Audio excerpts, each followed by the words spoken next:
Bom dia, meus amigos, bom dia, meus irmãos. Começa agora o programa Espírito e Vida, um programa da Federação Espírita do Rio Grande do Norte. No programa de hoje, iremos encerrar a série Os Princípios Básicos da Doutrina Espírita. E o tema será sobre a pluralidade dos mundos habitados.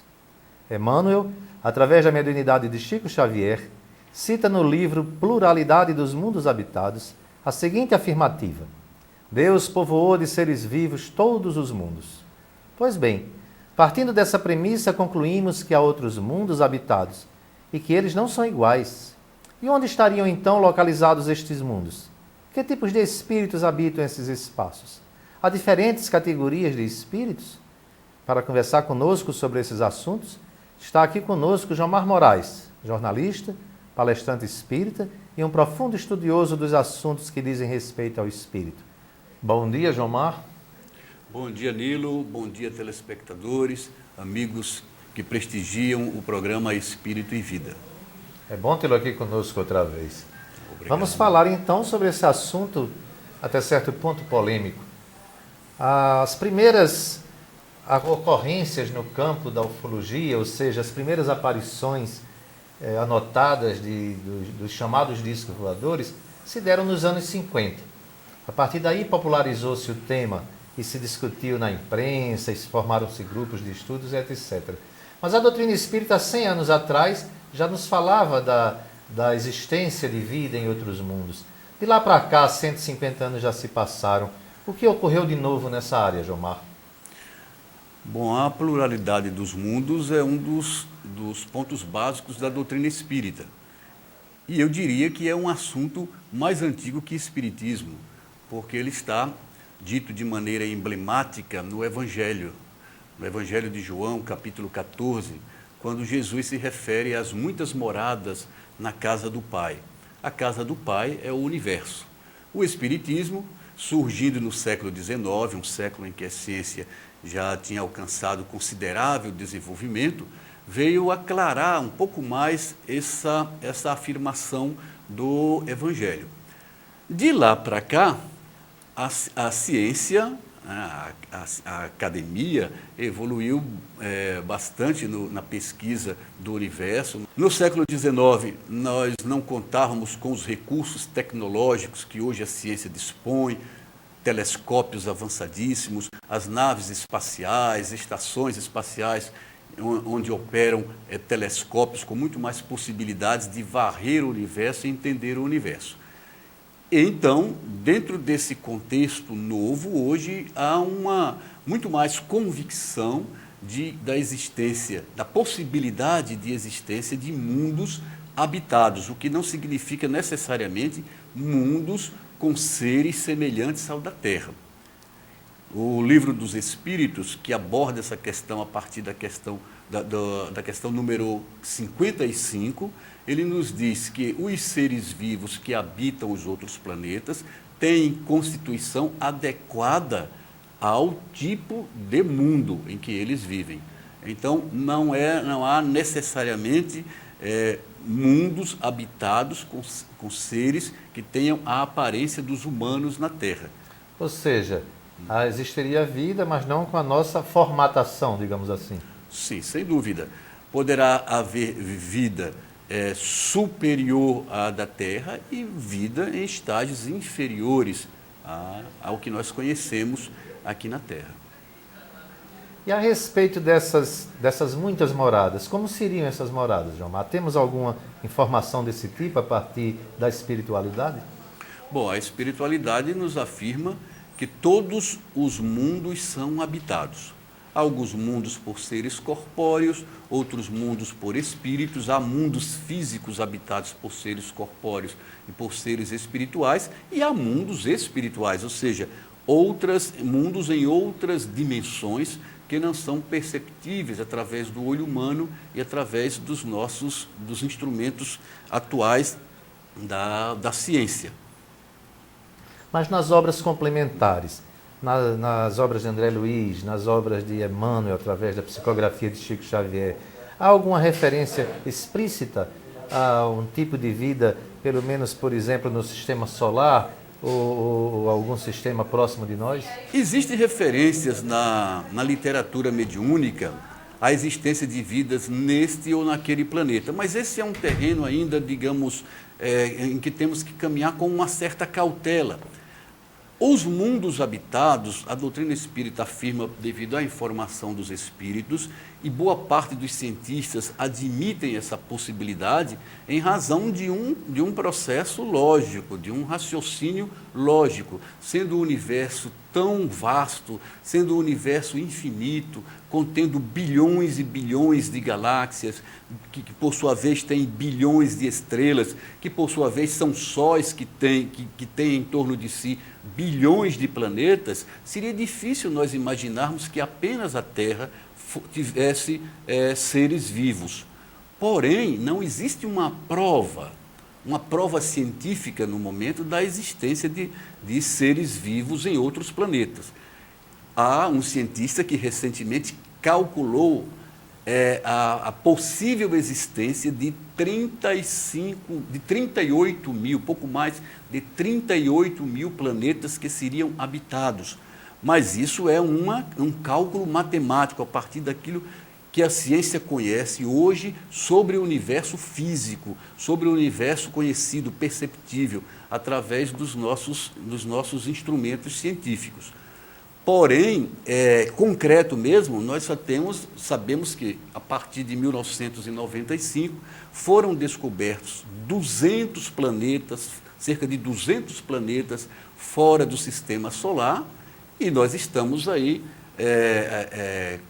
usando os recursos disponíveis para sondar a existência de mundos habitados, de civilizações que estejam no nosso estágio ou mais avançadas e que estejam também enviando sinais para o universo, procurando o contato.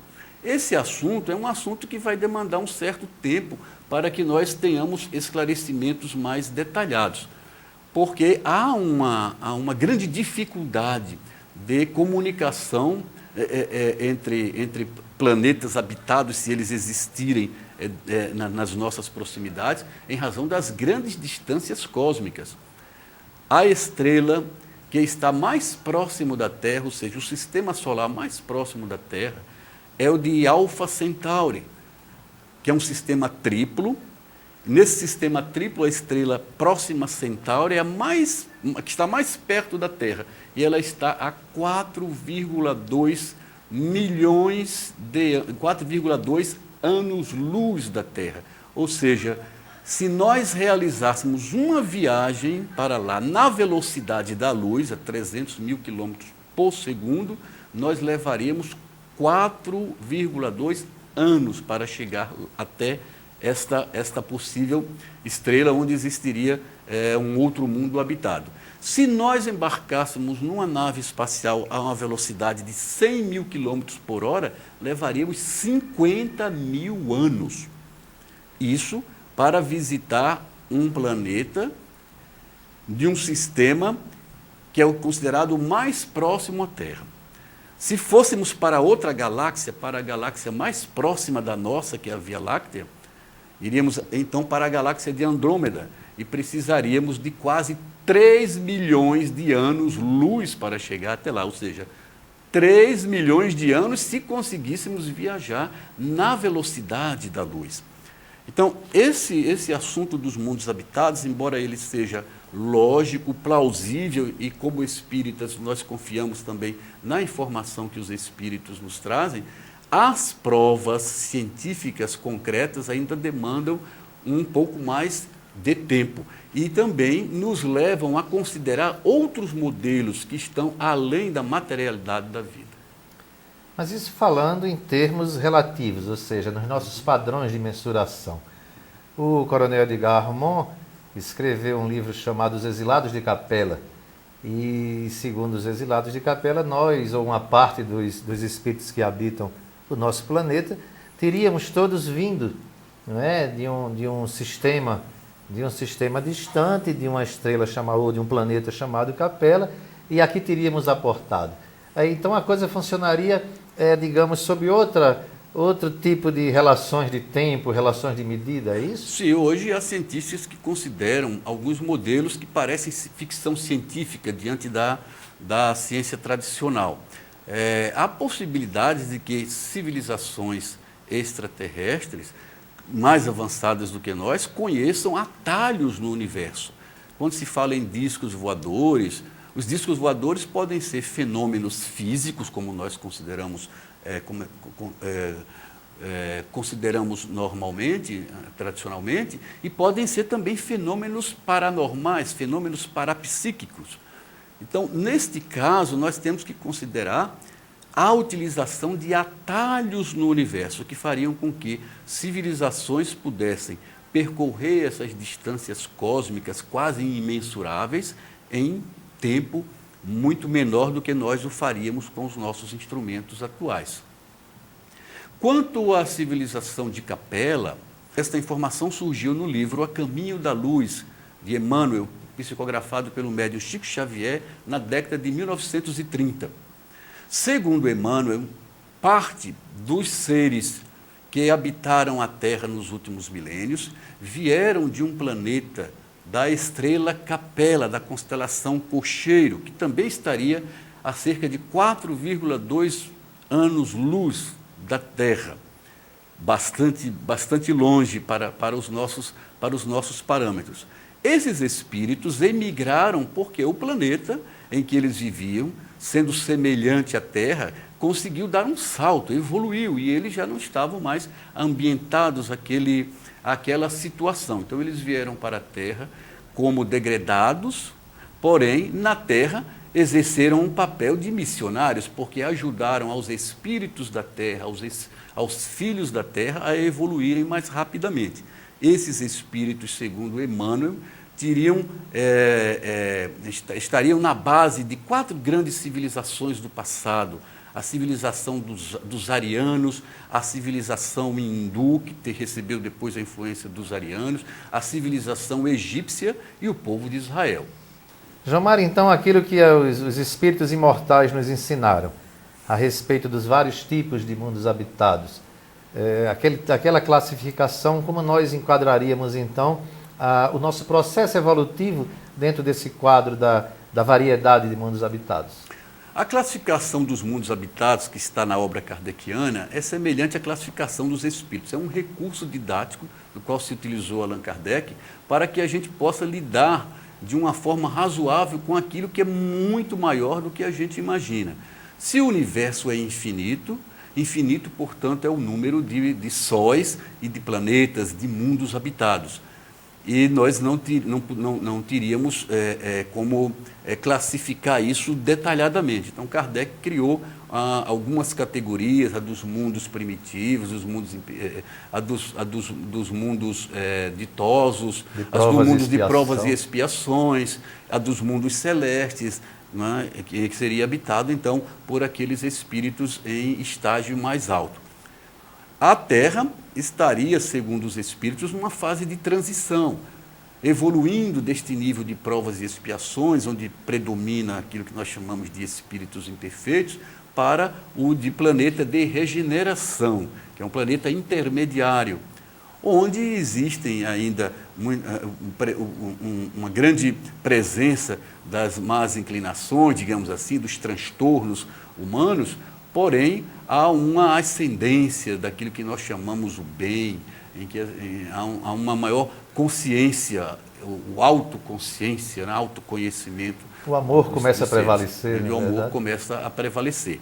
Porém, são muitas as dimensões do universo, e mesmo a ciência hoje tem algumas teorias que consideram a existência de pelo menos 13 dimensões de universo. O universo conhecido nosso é uma coisa mínima. Nós, com os recursos que temos hoje, nós conseguimos perceber 5% do universo, do nosso universo. O resto é matéria escura, imperceptível. E além do universo além do nosso universo, existiriam outros universos em outras dimensões, e tudo isso contém mundos e mundos e mundos, moradas e moradas na casa do Pai, para lembrar as palavras de Jesus. Chegamos então ao final do nosso primeiro bloco. Agradecemos a presença de Jomar Moraes, que que sempre se dispõe a vir conversar conosco. Após o intervalo, vamos continuar falando sobre pluralidade dos mundos habitados.